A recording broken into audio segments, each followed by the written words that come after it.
viscosity ni adalah satu property bagi fluid yang menggambarkan kelikatan. Antara air dengan minyak, mana lebih likat? Minyak. Minyak. So itu adalah property bagi fluid.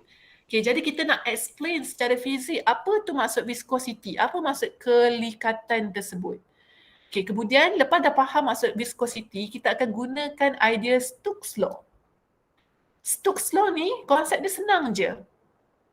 Maksudnya fluid yang lebih likat, geseran dia lebih besar. Jadi geseran tu melibatkan force. Okay, force. So F ini adalah force. Okay, nampak tak pointer saya bergerak? F ini adalah force. So FD ni adalah Stokes force. Stokes force. So kita dah faham maksud viscosity, dia adalah kelikatan. Jadi Stokes law ni dia nak cakapkan tentang berapa banyak daya yang bertindak pada kelikatan fluid yang berbeza.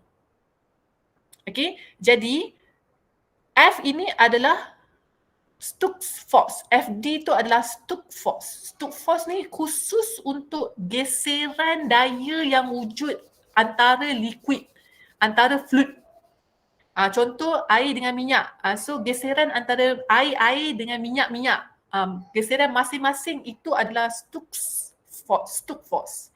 Jadi kalau minyak lebih likat, maksudnya FD dia lebih besar. Bermaksud geseran dia adalah lebih tinggi. Maksud kat situ kita dah nampak di mana geseran tu sebenarnya adalah berkadar langsung dengan coefficient of the viscosity. Itu adalah kuantiti eta. Okay, nampak tak? Ini 6 pi dan yang ketiga ni adalah simbol dia eta. Repeat after me. Eta. Eta bukan nama girlfriend siapa-siapa. Ini adalah simbol eta. Eta ni adalah coefficient of viscosity. Okay, dia akan menggambarkan, memberi kuantiti untuk beberapa fluid yang berbeza. So, bila fluid tu lebih likat, nilai eta dia lebih besar. Bila fluid tu lebih cair, kurang likat, nilai eta dia lebih kecil. Okay, R ini merujuk kepada radius. Khusus untuk bentuk sphere. Contoh objek yang berbentuk sphere. Okay, bila kita baling dia dan dia terendam pada satu fluid. Jadi R itu adalah radius. Semakin besar objek, semakin besar geseran dia dengan fluid. Okay. Sebab tu kalau awak tengok pada objek yang berbeza saiz, contoh adalah bola steel ball. Dua-dua adalah metal dia steel. Satu saiz kecil, satu saiz besar. Bila awak balingkan dia dalam air contoh, awak nampak di mana kelajuan dia bergerak dalam air itu berbeza-beza. So radius dia akan mempengaruhi force, friction force antara fluid. Okay, dan last kali ni adalah V. V ini adalah terminal velocity.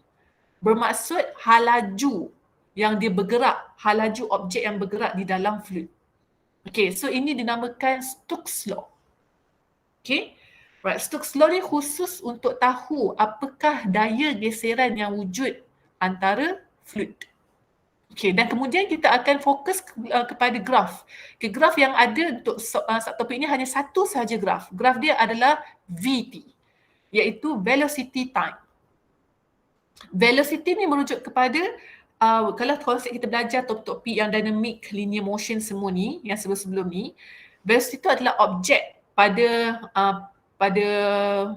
surrounding. Tapi velocity dalam fluid dynamic ni adalah velocity of objek yang terendam dalam fluid. Velocity ni adalah velocity objek yang apabila dia terendam, submerged in fluid.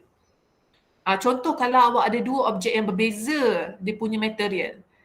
Bila awak baling mereka di dalam air, awak perasan tak dia punya halaju dua-dua berbeza-beza. Sedangkan awak yang berbeza saiz sekalipun, contoh seorang perenang swimmer yang gemuk dan seorang perenang yang kurus.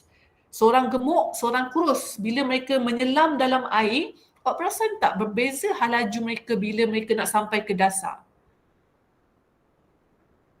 Perasan tak? Perasaan. Perasan. Okay, so itu adalah merujuk kepada velocity. Kita nak tengok apakah kaitan the surface area dengan terminal velocity untuk dia submerge in the water. Okay, dan versus time taken. Time taken untuk travel along the depth. Okay, so ini adalah 3 learning outcome kita akan cuba capai. Alright, so viscosity dalam physics bermaksud internal friction. Dalam bahasa Melayu dia adalah maksud kerikatan. Okay, tapi dalam physics ni maksudnya adalah tengok balik learning outcome, kita kena tahu explain. Jadi bila saya explain viscosity, saya akan tekankan keyword. Jadi awak kena highlightkan keyword. Okay, keyword untuk viscosity yang pertama adalah internal friction. Itu keyword yang pertama. Okay, friction apa? Friction force. Internal apa? Internal tu maksudnya refer kepada molecular structure. Geseran, daya geseran antara diri dia sendiri. Itu maksud internal. Kalau frictional force yang kita dah belajar dalam chapter forces sebelum ni, itu external force. Itu external friction force. Contoh antara tayar dengan jalan raya. Maksud dua pembukaan yang beza. Faham? Okey, kalau external friction bermaksud wujud dua objek yang berbeza yang bergeser. Contoh tayar dengan jalan raya. Okey, kat situ ada wujud friction force. Lagi contoh kita berjalan di atas lantai, itu juga wujud dua objek, kaki dengan lantai. Itu external friction. Tapi bila kita kata internal, maksudnya geseran daya tu adalah antara diri dia sendiri. Dia dengan diri dia sendiri. Itu maksud internal friction. So keyword yang pertama adalah internal friction. Okay. So internal friction ni antara diri dia sendiri. Itu keyword yang pertama. Between the layers of the fluid. Okay. Keyword yang kedua, dia kena bergerak. Okay. So viscosity ni bila nak belajar konsep properties of fluid, dia kena bergerak. Baru tahu viscosity tu. Kalau tak ada pergerakan, tak akan nampak friction. Sama seperti macam mana kalau kereta yang tak bergerak, tak akan wujud friction, kinetic friction force. Kalau kita berdiri atas lantai tapi kita tak bergerak, tak wujud friction, hanya wujud normal dengan weight. So kita kena bergerak, baru akan wujud friction. Sama macam konsep viscosity. Jadi keyword yang kedua, dia kena move. Okay, underline the word, highlightkan, move. Okay, move relative to each other. Okay. Tu keyword yang kedua. Internal friction antara layers of fluid yang bergerak. Okay, baru wujud internal friction. Kalau tak bergerak, tak akan ada lah internal friction. Okay, dan keyword yang ketiga, geseran ini akan menyebabkan kehilangan tenaga. Okay, dia akan menyebabkan kehilangan tenaga. Logik dia macam mana? Sebab itulah kalau kereta bila bawa di atas jalan raya, bila awak stop kereta, awak pegang tayar tu, awak akan rasa tayar tu panas. Kenapa? Sebab ada energy loss. Bila ada wujud geseran antara tayar dengan jalan raya sepanjang perjalanan, akan wujud tenaga yang terbebas keluar. Okay? Dan sebab tu jugalah kalau awak pakai kasut, semakin lama tapak kasut tu semakin haus. Sebab apa? Sebab wujud energy loss. Geseran tu akan menyebabkan energy loss. Dalam konsep tapak kasut, dia akan lebih wear and tear. So dia akan haus tapak dia. Okay, so tu adalah 3 keyword untuk explain viscosity. Are you with me? Yes. Yes, madam. Yes. Okay, good. So yang kedua, kita akan tengok pula macam mana nak state the Stokes law. Okay, saya tak tunjuk derivation, saya hanya explain sahaja dia punya macam mana nak gunakan equation. Jadi sebelum kita tengok pada konsep Stokes law, kita fahamkan dahulu ada satu kuantiti Stokes law yang nombor 3 ni. Ini adalah kuantiti apa tadi? Nama sebutan dia? N ke? Ini adalah N ke? Theta. Nanti dalam kelas tutorial OB1T4, OM1T1, OM1T2. Once kita masuk Stokes law, saya sekeh kepala ataupun saya cubit ketiak masing-masing kalau awak sebut ni sebagai N. Sedangkan omega pun ada lagi yang masih sebut sebagai W. Panas saja hati saya dengar. Masa present kat depan, omega dia sebut sebagai W. Rasa macam nak, kalau awak dekat dengan saya memang dah cubit dah awak. Tapi saya sabar lagi, awak jauh pada saya. Kalau dekat memang dah kena, dah sedap lah saya cubit, geram. Ini bukan N, ini namanya eta. Omega, simbol omega bukan W, tu adalah omega. Okay, so ini adalah eta. Alright, so kita fahamkan dahulu apa tu eta.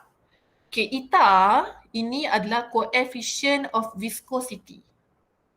Okay, coefficient of viscosity, contoh seperti nilai-nilai kat sini, air, iaitu udara, air, nilai eta dia 1 eksponen negatif 5, darah 4 eksponen negatif 3, oil 2, heavy oil 9.9. Bagi tahu saya mana yang paling likat antara udara, air, darah, minyak. Mana yang paling likat? Minyak. Minyak. Sebab tu eta dia Heavy paling oil. besar. Sebab tu eta dia paling besar. Nampak 9.9. Compare dengan udara, kelikatan udara cuma 1.8 eksponen negatif 5 sahaja. Okay, sangat kecil kelikatan udara. Sebab tu, tapi dia diperlukan untuk transfer the medium of air supaya sound wave boleh terhasil. Kalau tanpa eta kelikatan, tanpa eta ataupun coefficient of viscosity untuk air, maksudnya kita berada dalam vacuum, tak bolehlah medium of particle transfer the energy. So kita tak akan dapat dengar bunyi, kita tak akan dapat bercakap, kita akan lemas. So sebenarnya perlu juga nilai eta untuk udara. Okay, sebab partikel udara pun dia collide each other. Okay, jadi kat sini kita nampak heavy oil yang paling besar kelikatan 9.9. Okay, jadi apa faktor-faktor yang mempengaruhi eta? Okay, faktor yang pertama adalah force. Force, F. Okay, force ini adalah daya geseran. Okay, yang bila dia bergerak ada wujud daya geseran. So, force ni adalah daya geseran antara each other. Okay, jadi semakin besar daya bermaksud semakin besar kelikatan fluid tersebut. Okay. Kedua adalah area. Surface area. Okay, jadi kalau kita gunakan surface area yang lebih kecil, eta dia lebih tinggi. Dia adalah inversely proportional. Semakin besar surface area, semakin kecil nilai eta. Ini saya just sekali lalu saja. Nak cakap panjang lagi sebenarnya. Tapi kita cuma tahu nak guna saja. Okay, dan last sekali adalah delta V per delta Y. Ini adalah velocity gradient. Apa maksud velocity gradient? Adalah perubahan halaju per dengan displacement. Okay, ataupun the thickness. Displacement ataupun thickness. So delta V ni adalah perubahan halaju. Bermaksud antara layer by layer, kat situ ada perubahan halaju. Bermaksud layer yang paling atas kemungkinan bergerak lebih laju berbanding area yang di layer yang kedua. Sebab tu kalau nampak cara air mengalir sekalipun, kalau perasan cara kalau awak tuang air dekat cawan kan, jadi kalau perasan cara air tu mengalir pun berbeza ikut pada jarak dia. Maksudnya dekat hujung outer sekali nampak dia lebih laju. Tapi yang paling dalam, internal diameter yang paling dalam tu dia lebih perlahan dia punya pergerakan tu. Itu yang berlaku masa kita tuang air. Awak akan perasan nampak berbeza sebenarnya dia punya cara pergerakan. Halaju of the water yang travel keluar daripada ceret air ke, daripada cawan ke kan. So kat situ nak cakapkan point dia adalah ada berbeza halaju mengikut layers. Okay, dan delta Y itu adalah thickness. Okay, ataupun displacement. Thickness tu adalah from the outer layer to the inner layer. Okay, so ini sangat-sangat jarang. Equation force per area dalam velocity gradient ni adalah jarang sangat digunakan. Sebab apa? Sebab kita biasa dalam soalan kita terus bagi nilai eta berapa. Kita akan terus bagi. Awak gantikan saja eta. Tak perlu nak cari manual. Kalau dia tak bagi nilai eta, maksudnya kena cari manual. Susah. Okay? Dalam syllabus metrik takkan sesusah tu. Dia akan bagi terus nilai eta. Ini just pengetahuan saja. Okay. Dan yang kedua kita kena tahu macam mana dia punya equation. Dia punya unit. Okay, unit bagi eta adalah poise. Tahu sahaja. Poise ataupun unit lain adalah satu poise bersamaan 0.1 Newton second per meter square. Kenapa Newton second per meter square? Sebab daripada equation tadi. Force is Newton. Okay. Area tu adalah meter square. Sebab tu dia power dia negatif 2. Sebab area duduk kat bawah. Okay, dan kenapa pula datang S ni? Okay, sebab delta V tu adalah halaju. So ms negatif 1. And then delta Y tu adalah in meter sebab thickness. So delta V per delta Y apa unit yang tinggal? S negatif 2. Per second. Per second. S negatif 1 bukan S negatif 2. Per second. So delta V delta V adalah halaju iaitu meter per second. Delta Y adalah meter. So meter per second bahagi dengan meter adalah second negatif 1. So dalam bracket ni, dalam velocity gradient tinggal second negatif 1. So sebab tu naik atas jadi second sahaja. Okay, so itu adalah unit poise iaitu bagi eta. So semakin tebal thickness, semakin laju fluid tu akan mengalir. Dia akan lebih kurang kelikatan. Okay, so itu kesimpulan dia. Alright. So now Stokes law. So dah habis tentang viscosity. So now kita fahamkan Stokes law. Okay, so apakah maksud states the Stokes law?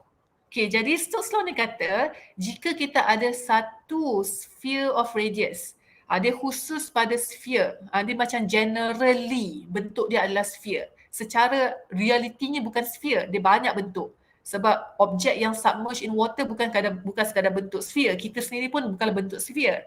Tapi Stokes law ni nak explain secara general. Kenapa dia guna sphere? Sebab dia nak buat gantian equation bagi force tu dalam R, dalam radius. So sebab tu digunakan bentuk sphere. Okay, jadi dia kata jika satu sphere yang mempunyai radius R. So this is R.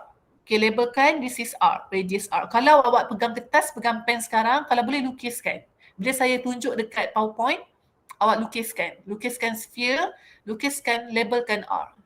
Okay, jadi sphere ni drop dan dia submerge dalam viscous liquid. Maksudnya dalam satu kelikatan fluid. Tak kisah fluid apa-apa. Contoh dalam gambar rajah ni adalah air. Okay, di mana air dia ada dia punya eta dia sendiri. Coefficient of viscosity. Okay, dan dia punya halaju bagi sphere yang travel going down ataupun drop in the fluid adalah Vt. Okay, Vt ni adalah terminal velocity. Okay, so halaju dia, so semua kuantiti tersebut eta, R dengan terminal velocity boleh dikeluarkan dalam satu equation of Stokes law. Okay, yang mana friction force iaitu Stokes force. So dia ada dua version. Version yang pertama, friction force ataupun Stokes force. Stokes force ni adalah khusus untuk daya geseran antara liquid. Okay, antara liquid dengan objek. So dalam kes ini sphere dengan objek. Okay, dan manakah arah daya, sebab daya ni adalah satu vektor kuantiti. Jadi manakah arah daya? Arah daya Stokes force adalah bertentangan dengan motion.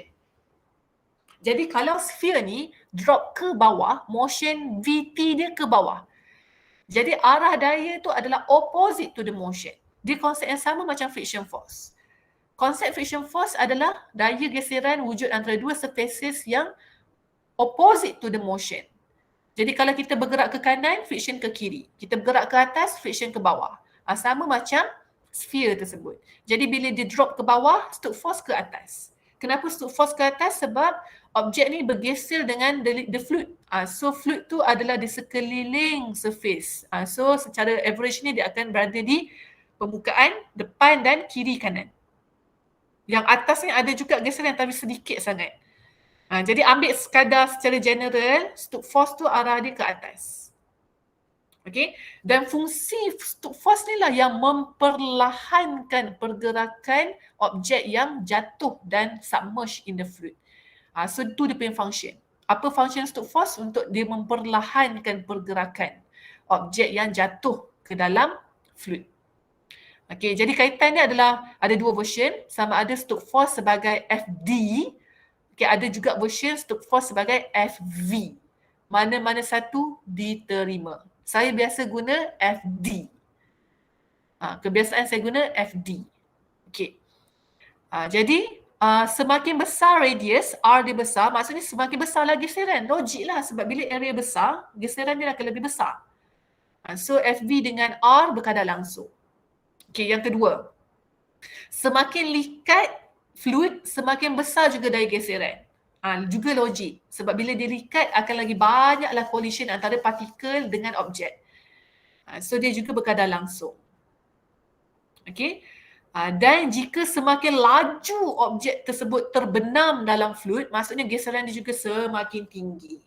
Logik sebab apa? Sebab kalau contoh macam kereta yang bergerak di atas jalan raya, dia memecut laju, maksudnya friction force dia juga akan besar. Sama macam kita, kalau kita nak berlari di atas jalan raya, so kat situ geseran kita besar, so hal laju kita juga besar. Kalau hal laju besar tapi geseran kecil, kita akan tergerincir bila berlari. Okay, so itu adalah 3 kuantiti yang ketiga-tiganya directly proportional to the Stokes force. R, eta dengan hal laju Vt, ketiga-tiganya akan proportional dengan Stokes force. Are you with me? Yes, madam. Alright. Okay. Yes. Okay, dah last sekali ladies and gentlemen, last sekali. Dah faham Stokes force, kita fahamkan pula terminal velocity. Okay, so terminal velocity tu adalah hal laju, dia jatuh ke bawah, dia jatuh terbenam.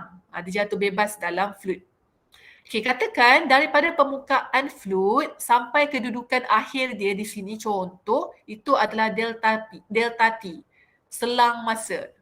Okay, jadi di sini untuk permulaan, kita nak fahamkan graf Vt, awak faham macam ni je. Untuk permulaan objek yang baru bersentuh dengan surface of fluid, okay, sehingga pada satu masa, dia punya hal laju adalah berkadar langsung dengan masa. Bermaksud bila masa meningkat, hal laju meningkat. Maksudnya kat sini akan berlaku pecutan. Kat sini akan berlaku pecutan. So, awak lukiskan graf Vt, awak lukiskan satu selang masa kosong hingga unknown T1, just label je kat sini T1. Kat sini berlaku pecutan. Pada graf purple ni ada pecutan. Maksudnya objek yang betul-betul baru sahaja mencecah ke fluid dan baru nak terendam, dia akan memecut. Okay, itu adalah konsep yang pertama. Awak kena pandai explain. Okay, yang kedua adalah once dia dah mencapai satu tahap, dia akan tidak lagi memecut. Sorry, say again. Nak bertanya soalan ke? Okay, tak ada. Jadi tadi kan dia ada pecutan kan? So tadi dia memecut. And then pada selang masa selepas delta T, kat situ tidak lagi berlaku pecutan. Bermaksud kat sini zero acceleration. Objek tu akan teruskan terbenam ke dasar dengan hal laju yang constant. Okay, so kat sini ada dua konsep penting. Dua konsep penting ladies and gentlemen. Konsep yang pertama, initially, kena salin initially, the object that submerge ataupun drop into the fluid will be having some acceleration. Dia akan memecut. And then, point yang kedua, at some point, its acceleration will be zero. So what does that mean adalah the object will continue submerged with a constant velocity. So constant velocity itulah nama dia adalah Vt, iaitu terminal velocity. Okay. Dan apa logik dia? Logik dia macam mana? Sebab itulah kalau kita nak main orang perenang, bila dia lompat dekat platform, okay, dia nak terjun dalam air, awal-awal semasa dia terjun dengan laju. But at some point, dia akan bergerak dengan constant velocity. Tiada lagi pecutan bila dia dah berada di satu height from the surface. Okay. Dan last sekali terminal velocity. So kat sini kita nak tahu apa faktor-faktor yang mempengaruhi hal laju. Okay, hal laju tersebut dipengaruhi oleh saiz. Itu yang pertama. Semakin besar saiz objek, semakin tinggi hal laju dia. Sebab tu orang yang lebih besar, okay, dia akan mempunyai hal laju terminal velocity yang lebih tinggi. Okay, orang yang lebih ringan, terminal velocity dia lebih rendah. Maksudnya masa dia submerge, masa dia menyelam, dia akan lebih slow berbanding dengan orang yang lebih besar badan. Semasa dia menyelam, dia punya selaman akan lebih laju. Ini logik, memang logik. So VT adalah berkadar langsung dengan radius. Okay, yang kedua adalah dia juga berkadar langsung dengan density. Okay, rho S ini adalah density of the object. Okay, labelkan ya ladies and gentlemen. Rho S ini adalah density of the object. Okay, dan rho F ini adalah density of the fluid. Kenapa ada dua density? Sebab objek dengan fluid tidak boleh sama dia punya density. Kalau sama density dia, maksudnya tak bolehlah objek ni akan submerge, dia tak akan boleh terbenam. Jadi kat sini konsep dia, rho S sentiasa lebih besar daripada rho fluid. Barulah objek tu boleh submerge in the water. Baru dia boleh terbenam dalam fluid. So kat sini saya dah bagi keyword. Rho S kena lagi besar daripada rho F. Rho S ini adalah density bagi solid ataupun bagi sphere. Manakala rho F ini adalah density bagi fluid. Okay, dan yang terakhir, terminal velocity adalah inverse proportional dengan eta. Semakin likat, semakin kurang dia punya laju. Okay, sebab tu kalau kita rendamkan satu objek dalam air dengan dalam minyak, yang mana dia punya pergerakan objek lebih laju? Kat dalam air ke kat dalam minyak? Air. Dalam air. Sebab apa? Sebab eta dalam air lebih kecil. Jadi terminal velocity lebih besar.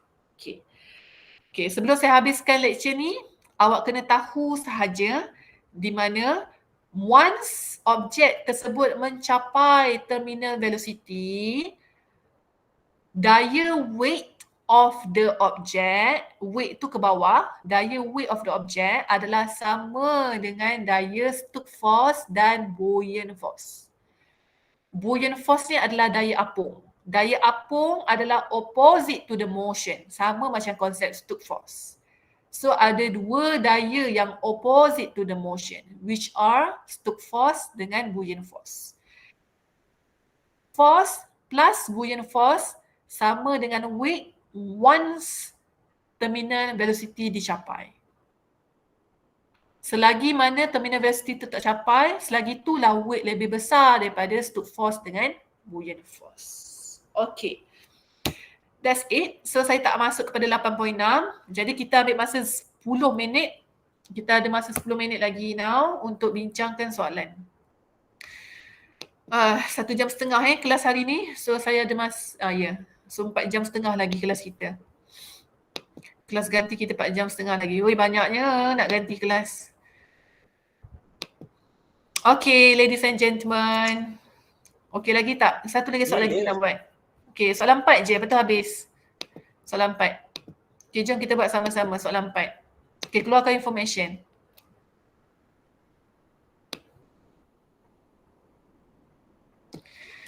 Okay, so apa information yang pertama untuk soalan 4? Diameter. Okay, dia kata apa? Okay, diameter bagi steel ball adalah 2 cm. 2 cm.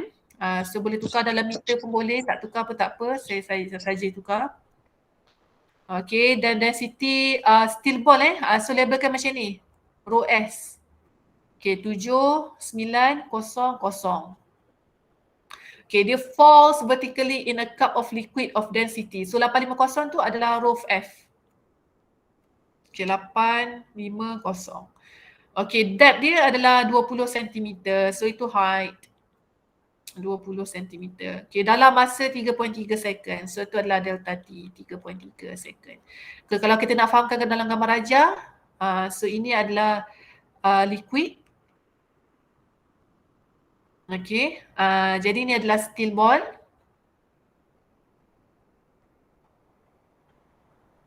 Okay, so H tu adalah 20 cm from the surface.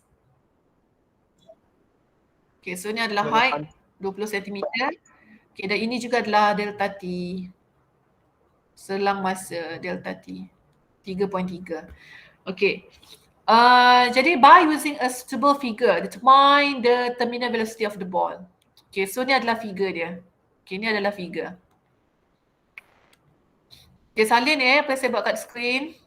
Saya tak ulang lagi dalam kelas. So ni adalah figure dia. Figure. Okay, so dia nak minta adalah terminal velocity of the ball. So senang je sebab kita dah tahu apakah height dengan time. Okay, so nak cari terminal velocity. Okay, so just height divide by time. Terus dapat nilai. Okay, so 20 cm tu boleh tukar kepada meter SI unit iaitu 0.2. Okay, bahagi dengan selang masa 3.3. So berapakah VT? Tekan kalkulator. 0.06. Okay, good. Okay, 0.06 meter per second. Good. Okay, now soalan B pula. Dia minta adalah viscosity. Viscosity of the liquid. Okay, apakah viscosity? Viscosity tu apa? FD. Is it FD? Soalan C tu FD. Hai. Oh, astaga. Jom. Ita. Ita Ita. Sebenarnya soalan minta Ita. Okay. Walaupun Ita tu nama sebenarnya adalah coefficient of viscosity, dia juga sama je dengan viscosity of the liquid. Sebab dia kata of the liquid. So mestilah Ita. So sebenarnya soalan tu minta adalah Ita. Okay. Jadi macam mana nak cari Ita? Okay, apakah rumus Ita tadi? Okay, tengok balik pada lecture notes. Alright. Kita boleh gunakan equation Ita. Mana equation Ita? Oh, Ita. Jangan guna equation ini. Ini betul. Tapi kita tak tahu FB lagi. Ini kita gunakan masa soalan C nanti. Okay, so mana Ita?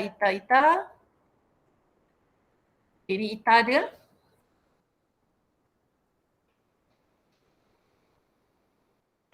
Pakai formula untuk velocity terminal kah?